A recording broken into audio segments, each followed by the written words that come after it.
Connaissez-vous une entreprise qui renonce à des exportations, quitte à perdre une partie de son chiffre d'affaires? Une entreprise qui fait une croix sur des bénéfices pour améliorer son empreinte climatique. Eh bien, cette entreprise, elle existe et elle est bruxelloise.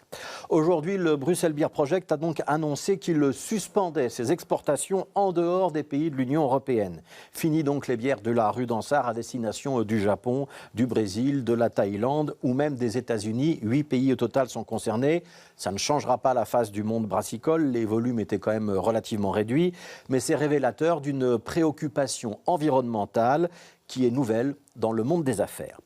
Si la brasserie bruxelloise renonce à ses exportations, c'est pour améliorer son bilan carbone. Expédier des bacs ou des fûts par avion, c'est pas terrible d'un point de vue climatique, surtout quand il faut le faire dans un conteneur réfrigéré. Pour la marque bruxelloise, il y aura donc des rentrées financières en moins, mais un gain écologique à inscrire au bilan. Le tout est assorti d'un beau coup de pub, puisque cette décision a fait l'objet d'une dépêche belga qui a été reprise par la plupart des sites internet ce mercredi après-midi. Pour la brasserie, c'est aussi une question de cohérence, puisque ce projet, lancé il y a 9 ans sur base de crowdfunding, a toujours mis en avant ses racines bruxelloises et son ancrage local. Circuit court, matières premières produites en Belgique, houblon notamment, recyclage des contenants, intérêt pour l'économie circulaire avec par exemple une bière produite avec du pain invendu. C'est ce qui a permis à cette brasserie d'obtenir le label Bicorp. C'est un label américain qui récompense les entreprises à impact positif. Une quarantaine d'entreprises belges bénéficient actuellement de ce label. On y retrouve par exemple Oxfam, mais aussi Spadel, les eaux de spa, les limonades Simone à soif ou encore des géants de l'agroalimentaire. Bicorp, c'était aussi un label dont bénéficiait, par exemple, l'entreprise Patagonia. Vous avez sûrement entendu parler de cette entreprise de vêtements que son créateur a décidé de céder il y a peu à une organisation non gouvernementale au moment de partir à la retraite, alors qu'il aurait pu la revendre.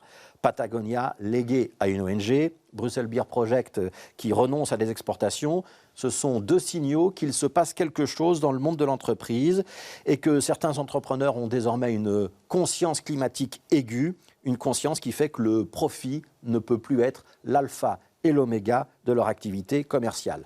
Et à 3 jours de la COP27, c'est un signal encourageant, même si on soulignera bien sûr que ces initiatives sont dans la masse extrêmement marginales.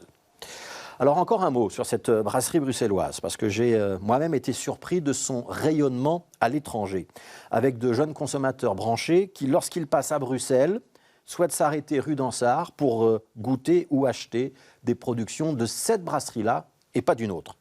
Ça, c'est une sacrée performance dans un milieu, celui de la bière, qui, jusqu'il y a peu, jouait surtout sur la tradition et donc sur un certain conservatisme. Et c'est aussi la preuve que le mot Bruxelles, dans un produit, si le produit est bon et moderne, ce n'est pas un obstacle, loin de là.